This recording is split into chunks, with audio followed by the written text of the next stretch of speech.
رسول اللہ یا رسول اللہ یا رسول اللہ یا السلام علیکم ورحمۃ اللہ تعالی وبرکاتہ۔ الحمدللہ رب العالمین،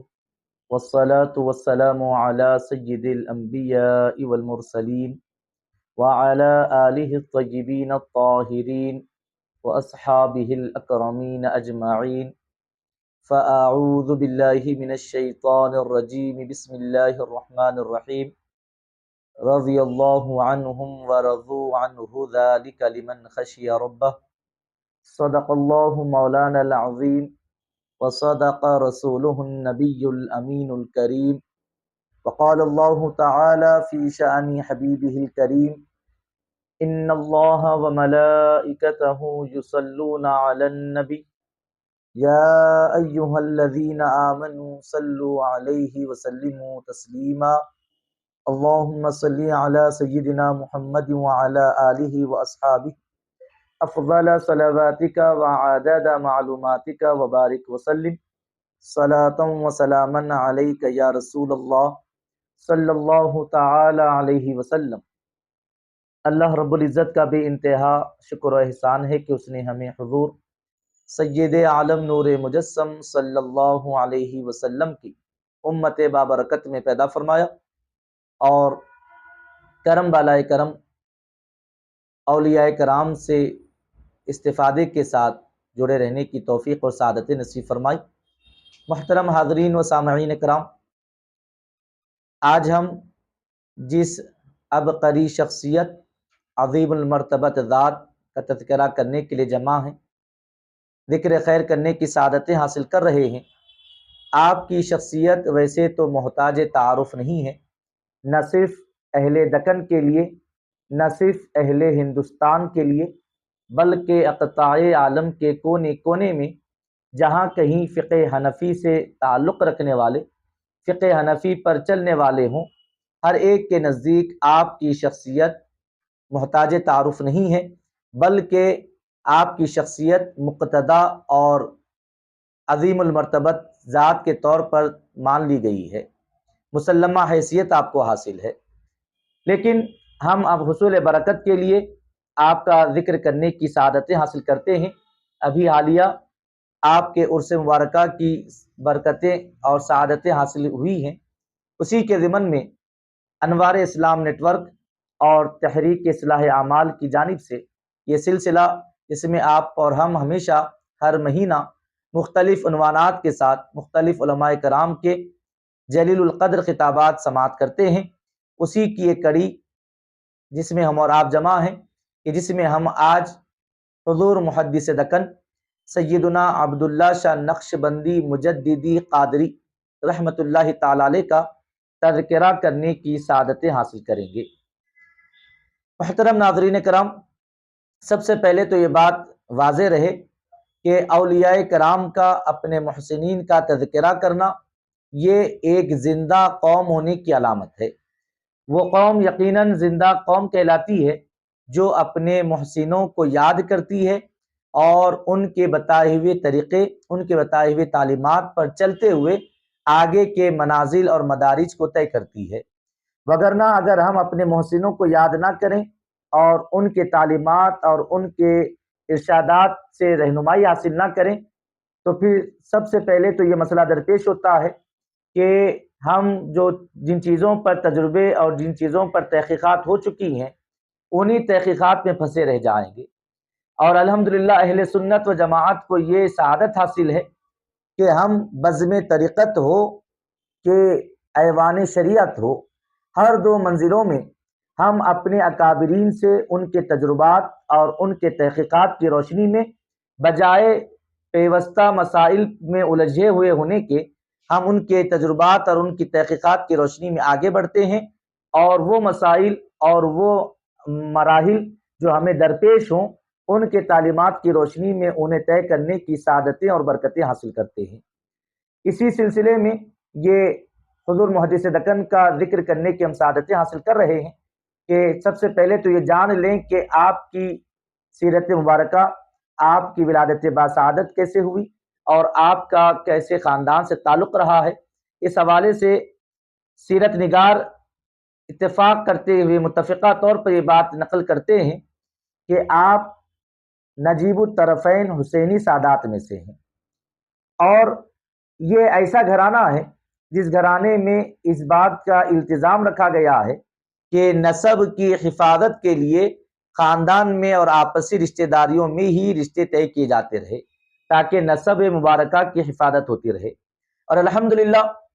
آپ کے جد بزرگوار حضرت سید علی رحمۃ اللہ تعالی علیہ، جن کا نام بتایا گیا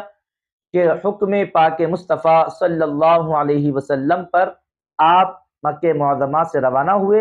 اور عادل شاہی دور حکومت میں آپ شہر بیجاپور تشریف لے آئے، اور یہاں پر جب آپ کی سیادت اور آپ کی علمی شان، علمی وجاہت لوگوں پر آشکار ہونے لگی تو نہ صرف عوام، نہ صرف خواص، بلکہ بادشاہ وقت بھی آپ سے بڑے متاثر ہوئے، اور انہوں نے آپ کو قلعہ نلدرگ میں، شہر نلدرگ میں جو قلعہ ہے وہاں پر ایک مسجد کی خدمت اور بطور جاگیر کے کچھ زمین اور جائیداد آپ کی سپرد فرمائی، اور وہاں آپ منتقل ہوئے۔ عادل شاہ اول نے یہ آپ کی خدمت انجام دی۔ اس کے بعد وہاں پر آپ کے جد بزرگوار نے قیام فرمایا، اور کافی عرصے تک آپ کا خاندان، آپ کے اجداد مبارکہ اسی جگہ پر قیام فرماتے رہے اور شہر نلدرگ میں دینی اور ملی خدمات انجام دیتے رہے۔ اور پھر اس کے بعد آپ کے والد ماجد حضرت سید مظفر حسین صاحب قبلہ رحمۃ اللہ تعالی علیہ نلدرگ سے آپ نے سفر کیا اور حیدرآباد پہنچے۔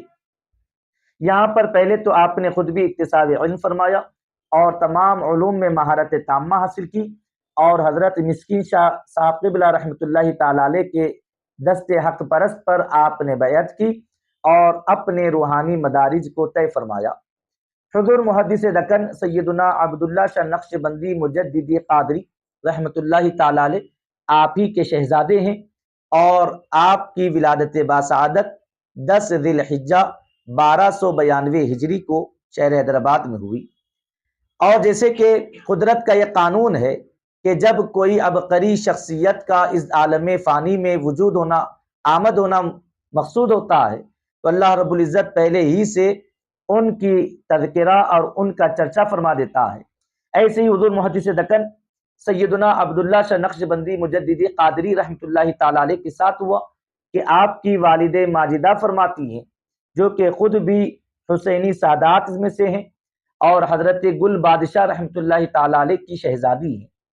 آپ کے نانا جان یعنی حضرت گل بادشاہ رحمۃ اللہ تعالی علیہ خود بھی ایک عظیم المرتبت روحانی اور عبقری شخصیت گزری ہے، اگرچہ کہ آپ نے گمنامی میں اپنی زندگی کا بڑا وقت بسر فرمایا، لیکن جب کہتے ہیں نا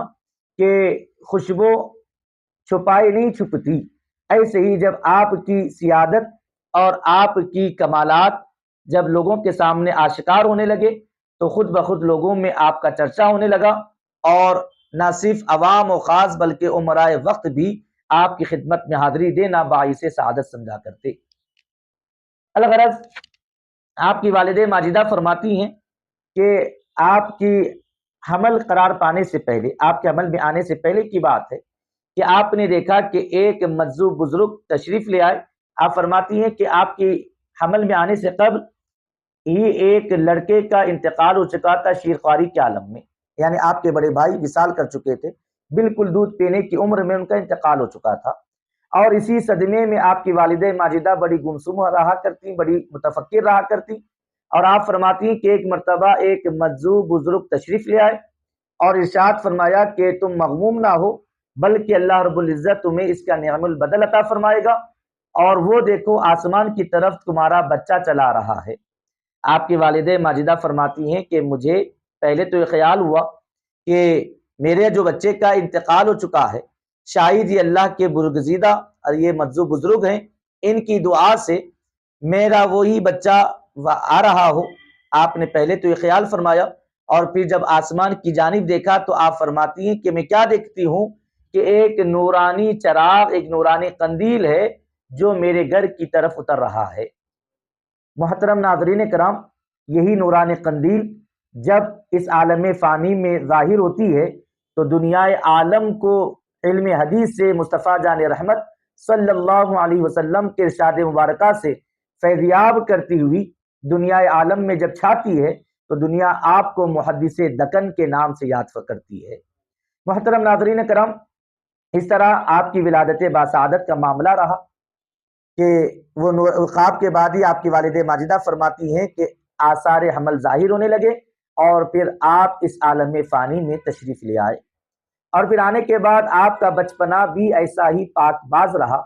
کہ آپ فرماتی ہیں کہ کبھی مجھے آپ کی تربیت کے معاملے میں کبھی کسی پریشانی کا شکار نہیں ہونا پڑا، بلکہ یہاں تک بتایا گیا کہ آپ اگر کبھی طہارت کا بھی موقع ہوتا تو ایسی پاکیزگی آپ کو حاصل تھی کہ آپ کی والدہ ماجدہ فرماتی ہیں کہ ان کے اوقات بھی مقرر تھے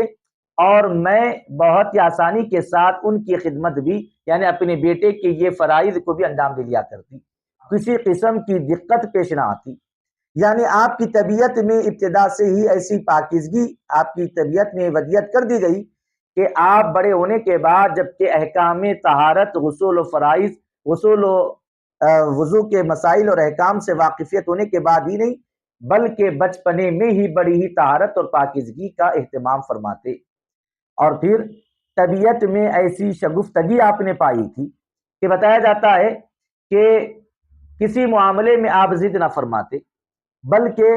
باہر اگر کوئی چیز بیچنے کے لیے آواز لگاتے تو اپنی والدہ ماجدہ سے اس کے متعلق دریافت کرتے۔ عام طور پر بچوں کا معمول یہ ہوتا ہے کہ اس کی اچھائی اور برائی، اس کی بہتری اور برائی کو جانے بغیر اپنے والدین سے ضد کرنے لگتے ہیں کہ ہمیں فلاں چیز چاہیے، وہ موسم کے لحاظ سے مضر ہے، وہ موسم کے لحاظ سے فائدہ مند ہے، مفید ہے، اس کے بچوں کو کوئی پرواہ نہیں ہوتی۔ لیکن آپ کا معاملہ بڑا ہی نرالا رہا، مزاج میں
حضور محدث دکن رحمۃ اللہ تعالی علیہ نماز ظہر اسی مسجد میں ادا فرماتے جہاں آپ لوجہ اللہ خود مسجد میں امامت فرماتے۔ نماز ظہر سے لے کر نماز مغرب تک مسجد میں ہی قیام فرماتے، بعد نماز مغرب گھر کو واپس تشریف لاتے اور شام کا خاصا تناول فرماتے اور پھر نماز عشاء کے لیے مسجد تشریف لے جاتے، تو پھر رات دیر گئے تک مسجد میں ہی آپ قیام فرماتے۔ اس دوران آپ درس و تدریس کا سلسلہ جاری فرمائے ہوئے ہوتے، آپ کے پاس تشنگان علوم دور دراز سے حاضر ہوتے اور اپنی علمی پیاس کو بجھایا کرتے، اور رات دیر گئے 12 بجے تک بھی آپ مسجد میں ہی قیام فرماتے، کیونکہ جو تاجر پیشہ ہیں وہ حضرات جو اگر علم حاصل کرنا چاہتے تو اپنی مصروفیات سے فارغ ہو کر حضرت کی بارگاہ میں حاضر ہوتے اور آپ سے استفادے کی سعادتیں حاصل کیا کرتے۔ اور پھر درس و تدریس میں آپ کے کمال کا عالم یہ بتایا گیا کہ جو کوئی ایک مرتبہ آپ کے مجلس درس میں شریک ہو جاتا اسے پھر کہیں اور تشفی نہ ہوتی، پھر اگر وہ کہیں جانا تو پہلے گوارا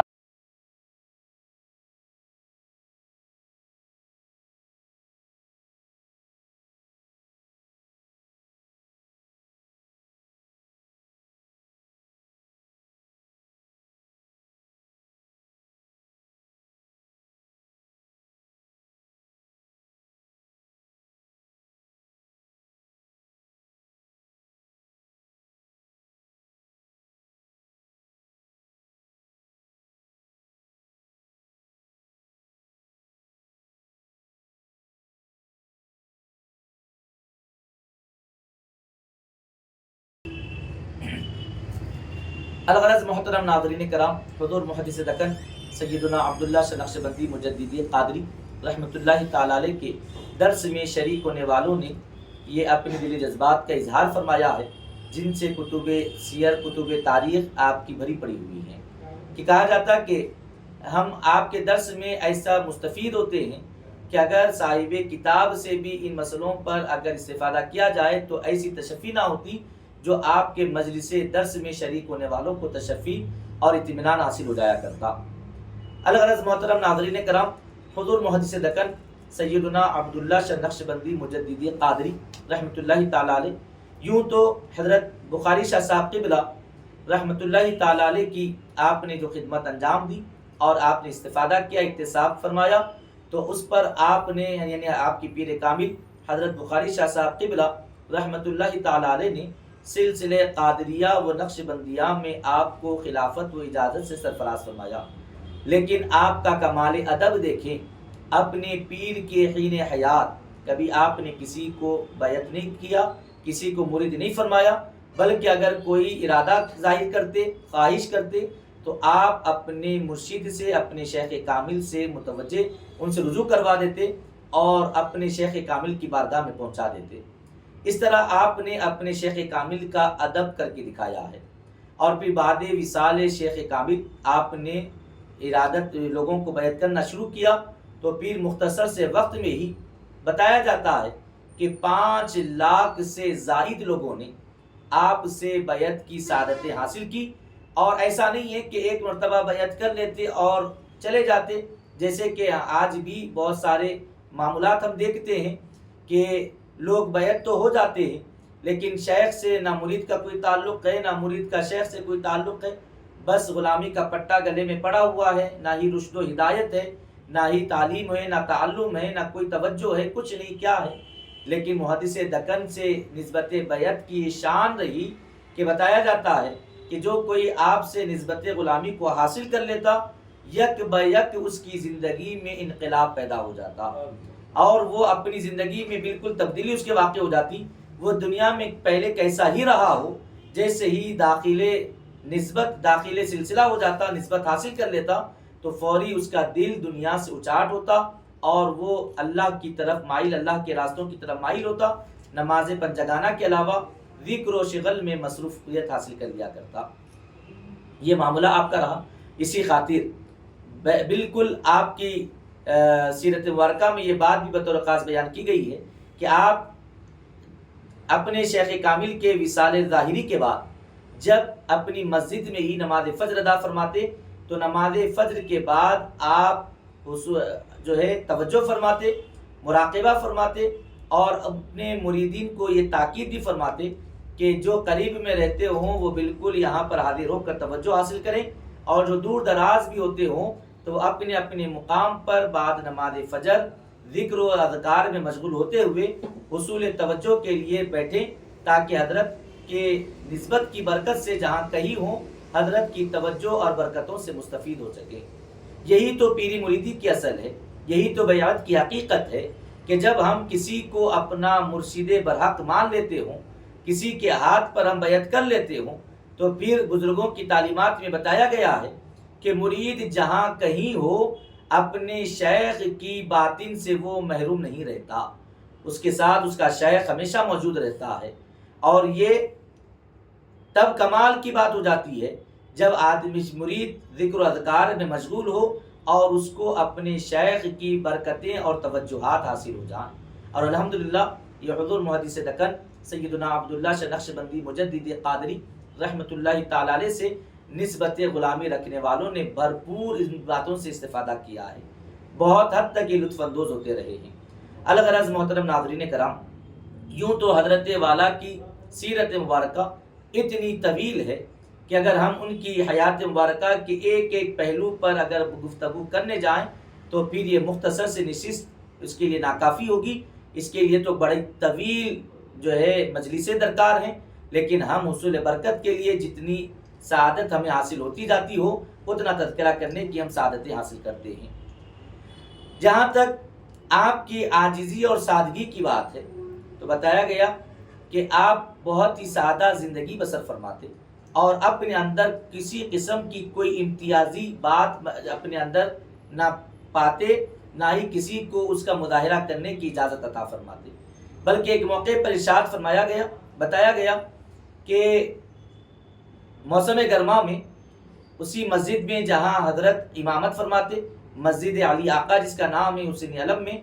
نماز تراویح صحن میں پڑھی جا رہی ہے، اور پھر یکایک بارش ہونے لگی تو پہلے تو صفیں اندر کی طرف منتقل کر دی گئی، اندر کچھ رکعتیں نماز کی ادا کر لی گئی۔ جب بارش رک گئی اور پھر موسم گرما کا تھا تو اطمینان کے لیے پھر سے باہر جماعت کرنا طے ہوا۔ باہر جب پھر سے جماعت کرنے کے لیے باہر آئے، صفیں درست کر لی گئی، لیکن جائے نمازیں نہیں بچھائی گئی، چونکہ باہر صحن کچا بھی ہو چکا تھا اور پھر بارش کے ہونے کا امکان بھی تھا، تو جب تک کہ موقع ملے صحن میں نماز ادا کر لی جائے، اس کے لیے بالکل صحن کے پتھروں پر ہی، فرش پر ہی نماز پڑھنے کا ارادہ ہوا۔ لیکن بعض لوگوں نے حضرت کے لیے جائے نماز بچھانے کا ارادہ ظاہر فرمایا۔ قربان جائیں حضور محدث دکن کی عاجزی اور سادگی، بلکہ نبی کریم صلی اللہ علیہ وسلم کی سنت پر، آپ کی استقامت پر آپ چاہتے تو عاجزی کے لیے بھی کہہ دیتے، پہلے تو یا تو جائے نماز آپ قبول فرما لیتے، لیکن آپ نے جائے نماز کو ترک فرما دیا اور پھر اس سے معذرت کر لی، اور وجہ بھی یہ بیان کرتے ہیں، یہ نہیں کہتے کہ میں بھی سب کے برابر کھڑے ہو جاتا ہوں، بلکہ یہ کہتے ہیں کہ حضور پاک علیہ السلام کے پاس کہیں سے اگر کوئی وفد آتا، کوئی قاصد آتا، تو آقا علیہ السلام اتنی سادہ زندگی بسر فرماتے کہ صحابہ کرام کے درمیان آقا علیہ السلام جلوہ افروز ہوتے تو آنے والا آپ کی عاجزی اور سادگی کو دیکھ کر پہچان نہیں پاتا کہ ان میں کون ان کے چاہنے والے اور صحابہ ہیں اور کون ان میں مالک اور آقا ہیں۔ حضور محدث دکن فرماتے ہیں کہ جب میرے آقا علیہ السلام نے کسی قسم کا امتیاز حاصل کرنا نہیں چاہا تو ہمارے لیے بھی مناسب یہی ہے کہ ہم بھی کوئی امتیاز نہ برتیں، بلکہ سب کے برابر آپ نے فرش پر ٹہر کر ہی نماز تراویح کو ادا فرمایا ہے۔ محترم ناظرین کرام، دیکھیں ان باتوں سے ہمیں ان شخصیات کے نظریات اور افکار کا پتہ چلتا ہے۔ حضور محدث دکن چاہتے تو اتنا بھی کہہ سکتے کہ میں بھی سب کے برابر ہوں، اللہ کی بارگاہ میں سب یکساں ہیں، جب سب فرش پر کھڑے ہوتے ہیں تو میں بھی فرش پر کھڑا ہو جاتا ہوں۔ یہ بھی تو آپ کی سادگی ہوتی، یہ بھی تو آپ کی عاجزی کی بہترین مثال، اعلیٰ نمونہ ہوتا، لیکن آپ اپنی عاجزی اور سادگی سے بڑھ کر آپ نبی پاک علیہ السلام کی سنتوں پر عمل پیرا ہونے کو زیادہ پسند فرمایا کرتے۔ فرماتے ہیں کہ جب آقا نے کوئی امتیاز نہیں برتا تو ہمیں کوئی حق نہیں پہنچتا کہ امتیاز برتے۔ یہ وہ باتیں، یہ وہ افکار ہیں، یہ وہ نظریات ہیں جن کی آج سماج کو ضرورت ہے۔ جس کی آج ہمیں اپنانے کی ضرورت ہے. یہی افکار اور نظریات کی ترویج کی ضرورت ہے تاکہ ہم ایسی امتیازات سے اپنے آپ کو خالی کریں اور عاجزی اور سادگی کو اختیار کر کر نبی پاک علیہ السلام کے حقیقی پیرو، آقا علیہ السلام کے حقیقی طور پر چاہنے والے اور ان کی سنتوں پر چلنے والے کہلائیں. اور پھر آپ کی نمازوں سے، عبادت سے آپ کا شغف کے متعلق یہ بتایا گیا کہ اللہ رب العزت کی بارگاہ میں جب بھی کھڑے ہوتے تو فرائض اور واجبات تو دور، نوافل بھی کھڑے ہو کر ادا فرماتے.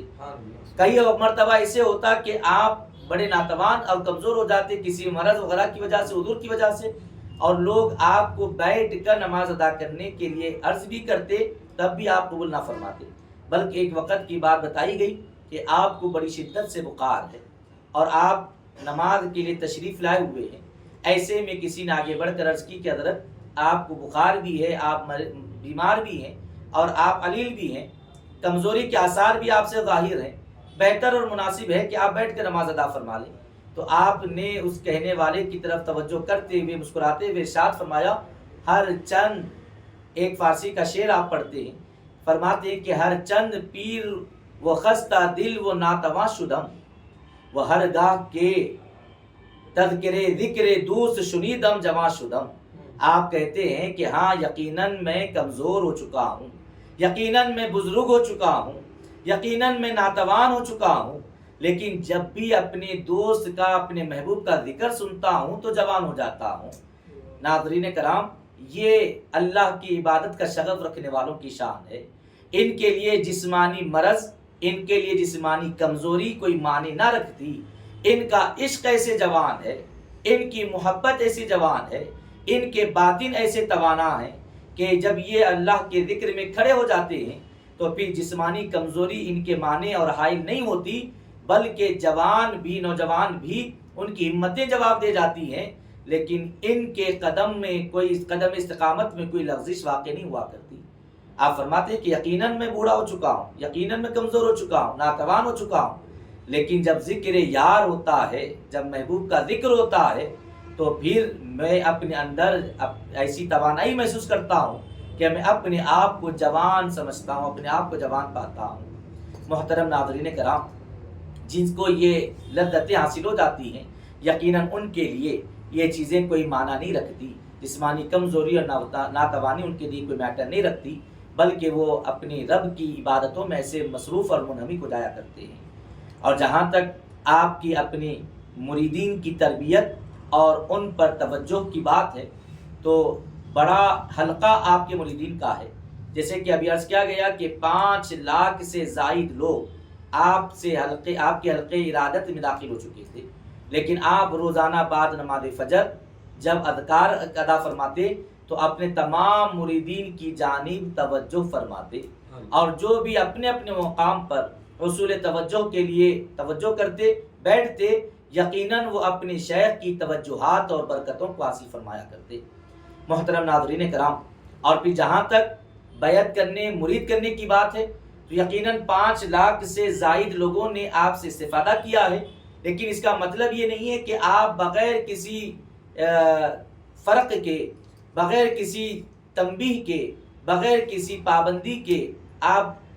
مسلسل لوگوں کو مرید فرماتے، بلکہ بہت سارے لوگوں کو آپ بیعت کرنے سے منع بھی فرما دیا کرتے، کئی ایک وجوہات کی بنا پر. یہاں پر 2 باتیں بطور خاص عرض کرتا چلوں، جیسے کہ حضور مفکر اسلام، زین الفقہا، حضور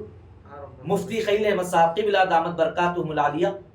امیر جامعہ و شیخ الجامعہ جامع نظامیہ نے ارشاد فرمایا ہے حضرت عرس پاک کے موقع پر. آپ فرماتے ہیں کہ آپ کے ساتھ کوئی حضرت سے بیعت کرنے کے لیے حاضر ہوئے، اور اگرچہ کہ حضرت کی ان صاحب سے پہلی ملاقات رہی، لیکن حضرت نے ان سے کہہ دیا کہ آپ پہلے ہی سے کسی سے بیعت کیے ہوئے ہو، یا تو آپ وہیں پر متوجہ ہو جاؤ یا پھر آپ ان سے اجازت لے کر آؤ، تب میں آپ کو بیعت کرتا ہوں. اس سے 2 باتوں کا بخوبی پتہ چلتا ہے. ایک تو یہ کہ آنے والے کے حالات سے حضرت محدث دکن کتنا واقف ہوا کرتے. آنے والا پہلی مرتبہ ہی آیا ہوا ہے، اگرچہ کہ وہ کہاں سے آیا ہے، اس کا بیک گراؤنڈ کیا ہے، کسی نے بتایا تو نہیں ہے، لیکن چشم باطن سے محدث دکن تمام باتوں کا پتہ چلا لیا کرتے. جیسے کہ بتایا گیا ہے کہ حضرت مختلف بزرگوں سے یہ حکایت بیان کی گئی ہے کہ حضرت بایزید بستامی علیہ رحمہ سے بھی یہ واقعہ منقول ہے کہ ایک شخص جو غیر مسلم تھا وہ اس مسلمانوں کا حلیہ اختیار کرتا اور بہت سارے مشائخین کے پاس وہ جا کر ایک حدیث مبارکہ کا مطلب دریافت کرتا. حدیث مبارکہ کیا تھی؟ حدیث مبارکہ یہ ہے کہ اتقوا بفراست المؤمن فإنه ينظر بنور اللہ، کہ مومن کی فراست سے بچو کیونکہ وہ اللہ کے نور سے دیکھتا ہے. یہ غیر مسلم مسلمانوں کا حلیہ اختیار کر کے مختلف مشائخین کے پاس حاضر ہوتا اور ان سے اس حدیث مبارکہ کا مطلب دریافت کرتا. وہاں سے اسے خاطر خواہ کوئی جواب نہ ملتا تو وہ لوٹ جاتا. ایک مرتبہ جب حضرت بایزید بستامی علیہ رحمہ کی خدمت میں حاضری ہوئی اور یہی حدیث پاک اس نے سنائی اور اس کا مطلب دریافت کیا تو بایزید بستامی رحمۃ اللہ تعالی علیہ مسکراتے ہوئے ارشاد فرماتے ہیں کہ اس حدیث سے مبارک کا مطلب یہ ہے کہ تو نے اندر جو زنار پہنی ہوئی ہے اس زنار کو توڑ دے اور کلمہ پڑھ کر داخل اسلام ہو جا. وہ بڑا حیران ہوتا ہے اور کہتا ہے کہ حضرت میں نے وہ زنار تو اندر پہنی ہوئی ہے، آپ نے کیسے پہچان لیا؟ تو بایزید بستامی علیہ رحمہ فرماتے ہیں کہ حدیث پاک میں نبی پاک علیہ السلام یہی تو فرمایا ہے کہ فَإِنَّهُ يَنظُرُ بِنُورِ اللَّهِ، ہم کیا کہتے ہیں چشم ظاہر سے نہیں چشم باطن سے دیکھا کرتے ہیں،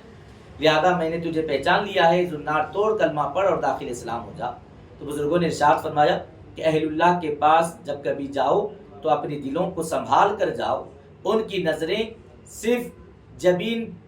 کی چشمان جبین سے نہیں دیکھا کرتی بلکہ وہ چشم باطن سے دیکھتے ہیں تو تمام احوال کا پتہ چلا لیا کرتے ہیں بلا تشبیہ و بلا تمثیل. حضور محدث دکن کے پاس بھی وہ صاحب حاضر ہوئے تو حضور محدث دکن نے چشم باطن سے ایسا جائزہ لیا اور دریافت کر لیا، پتہ چلا لیا کہ یہ پہلے ہی سے کسی کے ہاتھ پر بیعت ہے. اور پھر یہاں دوسری بات یہ پتہ چلتی ہے کہ عام طور پر آج کل کا جو ماحول ہے کہ آدمی پہلے کہیں سے بیعت اگر وہ بھی پتہ بھی چلتا ہے تو ہمارے مرشدان گرامی اس کو اپنے ارادت مندی میں داخل کر لینے کو ضروری سمجھتے ہیں کہ آ گیا ہے اس کو اپنی ارادت میں داخل کر لیا جائے، اس کو واپس نہ کیا جائے تاکہ میرے پاس مریدوں کی تعداد بڑھتی چلی جائے. لیکن محدث دکن کا انصاف کا تقاضا دیکھیں، آپ فرماتے ہیں کہ نہیں، حق تو یہی ہے کہ تم جن کے ہو تمہیں وہیں پر بھیج دیا جائے، تم انہی سے استفادہ کرو، یہ زیادہ بہتر اور مناسب ہے. محدث دکن نے اپنے اس عمل سے گویا یہ پیغام دیا ہے کہ لوگوں، اللہ نے ہر ایک کا حق کسی نہ کسی کے پاس رکھا ہے اور جب اللہ نے کسی کے پاس اس کا حق رکھا ہے تو تم ہرگز یہ حماقت نہ کرنا کہ اس کا حق چھیننے کی کوشش کی جائے. تو لہذا اگر کسی نے کسی کے پاس بیعت کی ہے اور اگر وہ استفادہ کرنا چاہتا ہے، برکتیں حاصل کرنا چاہتا ہے تو ضرور اپنی مجلس میں شرکت کی اجازت دی جائے اور اپنے فیوض و برکات سے اس کو فائدہ پہنچایا جائے، لیکن اس کی ارادت مندی میں دخل اندازی نہ کی جائے. حضور محدث دکن رحمۃ اللہ تعالیٰ نے پیغام دیا ہے. اسی کے تناظر میں ایک اور واقعہ بھی عرض کرتا چلوں، اور یہ واقعہ سلسلہ عالیہ بیابانیہ سے بھی متعلق ہے کہ بڑی ہی ذمہ داری کے ساتھ یہ بات عرض کر رہا ہوں کہ حضرت پیرانی ماں صاحبہ قبلہ رحمۃ اللہ تعالیٰ علیہ محل مبارک حضور سیدی مرشدی و مولائی حضرت سید شاہ غلام سرور بیابانی فاروق بیا رحمۃ اللہ تعالیٰ علیہ، آپ خود ارشاد فرماتی ہیں کہ آپ کے والد ماجد حضور محدث دکن کے بڑے ہی معتقد تھے اور ایک مرتبہ آپ کے والد ماجد اپنے اہل خانہ کے ساتھ محدث دکن کی بارگاہ میں حاضر ہوئے تاکہ بیعت کریں، داخل سلسلہ ہو جائیں. محدث دکن کے سامنے اہل خانہ آپ کے بیٹھے ہوئے ہیں تو حضور محدث دکن نے سب کو اکجا کر لیا بیعت کرنے کے لیے، لیکن حضرت پیرانی ماں صاحبہ رحمۃ اللہ تعالیٰ علیہ کو اٹھا دیا، کہا کہ بی بی آپ کھڑی ہو جائیں اور آپ کونے میں کھڑی ہو جائیں. آپ فرماتی ہیں کہ میں خود بھی بڑی پریشان ہوئی، میرے والدین بھی بڑے پریشان ہوئے کہ آخر کیا بات ہے کہ حضرت مجھے بیعت نہیں فرماتے. اور جب آپ کے والد ماجد نے آگے بڑھ کر عرض کی کہ حضرت آپ سب کو تو بیعت فرماتے ہیں لیکن میری اس بچی کو بیعت کیوں نہیں فرماتے، آخر کیا قصور ہو گیا؟ محدث دکن کا جواب سنیں اور قربان جائیں. آپ فرماتے ہیں کہ کسی وجہ سے، کسی قصور کی بنا پر میں نے اس بی بی کو اٹھایا اور دور کھڑا نہیں کیا ہے، بلکہ حقیقت یہ ہے کہ یہ بیوی بہت بڑے گھرانے میں جانے والی ہے اور خود ایک بڑی خانقاہ اور بڑے آستانے کی پیرانی ماں بننے والی ہے. میں نہیں چاہتا کہ میں ان کو بیعت کروں اور پھر میں ان کی شان میں ان کی جو مرتبے ہونے والے ہیں اس کو لوگوں کے سامنے آشکار کرنا چاہتا ہوں. اسی خاطر میں نے بیوی کو یہاں سے اٹھنے کے لیے کہا ہے. محترم ناظرین کرام، واقعی حضرت پیرانی ماں صاحبہ رحمت اللہ تعالی علیہ سے احقر العباد نے براہ راست یہ بات واقعہ سننے کی سعادت حاصل کی ہے. آپ فرماتی ہیں کہ حضور محدث دکن نے ہمارے تمام گھر والوں کو بیعت کر دی اور پھر یوں ہی دن و رات گزرتے رہے، زمانہ گزرتا گیا اور پھر آپ حبال عقد میں آتی ہیں. حضور سیدی مرشدی و مولائی حضرت سید شاہ غلام سرور بیابانی فاروق پیا رحمت اللہ تعالی علیہ کے، اور پھر یہاں آنے کے بعد آپ خود حضور سیدی مرشدی و مولائی کے دست حق پرست پر بیعت ہونے کی سعادتیں حاصل کرتی ہیں اور پھر تمام اہل سلسلہ کی پیرانی ماں ہونے کا شرف اور اعزاز حاصل کرتی ہیں. اور یہاں یہ بات بھی بطور خاص عرض کرتا چلوں کہ بہت ساری باتیں ایسی ہوتی ہیں کہ ارادے ہم کرتے ہیں مگر ہمارے ارادے بڑے ناکام ہو جاتے ہیں. بزرگوں کی منشا اور جب ان کا منشا ہو تبھی وہ کام پورے ہونے لگتے ہیں. اور آج بھی جس وقت ہم یہ ریکارڈنگ کر رہے ہیں محدث دکن کی ذکر کی مناسبت سے، یہ بھی اس دن کا طے ہونا بھی یہ بھی حضور محدث دکن رحمت اللہ تعالی علیہ کی ایک کرامت سے کم نہیں ہے. یوں تو بہت وقت سے ہمارے مولانا فیروز صاحب سے اور زید عالم صاحب سے رابطہ ہوتا رہا کہ دن آگے بڑھتے رہے، کسی نہ کسی وجہ سے تاریخ آگے بڑھتی رہی ریکارڈنگ کرنے کے لیے، لیکن آج کا دن یعنی 22 ربیع الثانی کا دن طے پایا ہے. اور یہ بھی کمال اتفاق ہے کہ آج ہی کی تاریخ ہے. حضور سیدی مرشدی و مولائی حضرت سید شاہ غلام سرور بیابانی فاروق پیا رحمت اللہ تعالی علیہ کا آج یوم ولادت ہے. ناظرین کرام، ہم اسے ایک اتفاق اور حسن اتفاق بھی کہہ سکتے ہیں، لیکن اہل نسبت ان حقیقتوں سے انکار نہیں کر سکتے کہ ایک بیابانی غلام جب محدث دکن کا تذکرہ کرنے کی سعادتیں حاصل کر رہا ہے تو حضور محدث دکن نے دن کا انتخاب بھی وہ فرمایا ہے کہ جب تم میرا تذکرہ کرو گے تو تمہاری نسبت بولے گی کہ تم اپنے شیخ کی یوم ولادت کے دن بولو گے. ناظرین کرام، یہ اتفاق نہیں ہو جاتے. اہل ارادت اہل نسبت کے لیے ان باتوں کی بڑی اہمیت اور وقتیں ہوا کرتی ہیں، اور یہی اگر سلامت ہیں تو دنیا اور آخرت میں ہماری کامیابیاں ہیں. اور یہ بطور اعزاز کے شکر نیاز مندی کے حوالے سے یہ عرض کرتا چلوں کہ آج کا یہ ہمارا تذکرہ کرنا یقیناً محدث دکن کی بارگاہ میں بھی مقبول اور حضور سیدی مرشدی و مولائی حضور فاروق پیا علیہ رحمہ کی بارگاہ میں مقبولیت کی علامت ہے کہ ذکر محدث دکن کا ہوتا ہے. اور میں اپنے شیخ کامل کی یوم ولادت کے دن ان باتوں کو بیان کرنے کی سعادتیں حاصل کرتا ہوں. ناظرین کرام، یہ بس حصول برکت کے لیے اور شکرانے نعمت کے لیے باتیں عرض کی جا رہی ہے، علاوہ اس کی اور کوئی وجہ اس کی نہیں ہوتی. یہ محض شکر مندی ہے، کیونکہ لئن شکرتم لازیدنکم فرمایا گیا ہے کہ اے بندے اگر تو شکر گزاری کرتا ہے تو تجھ پر نعمتوں کو اور اضافہ کیا جائے گا. محترم ناظرین کرام، ہم اپنے عنوان کی اختتام کی طرف آتے ہیں. یقیناً محدث دکن رحمت اللہ تعالی علیہ کے بے شمار کرامتیں ہیں جن کا اس مختصر سے وقت ہم احاطہ نہیں کر سکتے، لیکن چند باتیں جو آپ کے گوشے گزار کی گئی ہیں یہ ہم اپنے مقررہ وقت میں ان باتوں کو سنانے کی سعادتیں حاصل کیے ہیں. بالکل آخر میں آپ سے اتنا عرض کرتا چلوں کہ حضور محدث دکن نے جہاں آپ کی سیرت مبارکہ کے پہلو رہے، وہیں پر آپ کا سب سے بڑا کارنامہ جہاں درس و تدریس کے ساتھ ساتھ تصنیف و تالیف کے فریضے کو بھی آپ نے انجام دیا ہے. بہت ساری کتابیں آپ نے تصنیف فرمائی اور بندگان خدا کی ہدایت کے لیے ایک بڑا سرمایہ آپ نے چھوڑا. تو وہی ایک بڑا احسان مسلک حنفیت پر آپ نے فرمایا، وہ یہ کہ آپ نے زجاجۃ المصابیح شریف کی تصنیف فرمائی، تالیف فرمائی. 5 جلدوں میں اس کتاب کو آپ نے تدوین کی، جس میں فقہ حنفی کے مطابق تمام تر دلائل احادیث مبارکہ کی شکل میں ان تمام دلائل کو آپ نے جمع فرمایا. اور آپ کے اس کارنامے پر، آپ کے اس خدمت پر نہ صرف اہل دکن، نہ صرف ہندوستان کے باشندگان، بلکہ خطۂ عالم کے کونے کونے میں رہنے اور بسنے والے تمام احناف حنفی مسلک سے تعلق رکھنے والوں کا یہ جذبہ رہا ہے. یہ مانتے ہیں کہ فقہ حنفی پر جو بہت بڑا بار تھا وہ محدث دکن نے زجاجۃ المصابیح شریف کو لکھ کر اس بار کو ہٹا دیا ہے، اور تمام دنیائے حنفیت آپ کی احسان مند ہے، آپ تمام دنیائے حنفیت کے محسن ہیں کہ جنہوں نے زجاجۃ المصابیح شریف کے ذریعے یہ احسان عظیم فرمایا کہ وہ دلائل جس پر فقہ حنفی کھڑی ہوئی ہے ان دلائل کو آپ نے زجاجۃ المصابیح شریف کی شکل میں جمع فرما کر لوگوں کے ہاتھ میں دے دیا، اور پھر غیر مقلدیت کے طوفان سے ہماری حفاظت فرما دی ہے۔ الغرض محترم ناظرین کرام، وقت بڑا طویل ہو رہا ہے، ہم اپنی بات کو بالکل اختصار کے ساتھ یہیں پر تمام کرتے ہیں، اور مولا تعالیٰ کی بارگاہ میں دست بدعا ہیں کہ مولا تعالیٰ ہمیں کہنے سننے سے زیادہ عمل کی توفیق عطا فرما، اور حضور محدث دکن کے فیضان سے اور ہمیں اپنے اکابرین اپنے سلسلے کے بزرگوں کے فیضان سے استفادے کی سعادتیں عطا فرما، ان کی برکتوں سے مستفیض فرما، ہم کو اور ہماری نسلوں کو تا صبح قیامت اہل سنت و جماعت کے عقیدے پر قائم و دائم فرما، صحابہ کرام کا ادب کرنے، اہل بیت اطہار سے محبت کرنے کی توفیق عطا فرما، اولیاء کرام کے فیضان سے سرفراز فرما، بحرمت سید الانبیاء والمرسلین، برحمتک یا ارحم الراحمین، والحمد للہ رب العالمین۔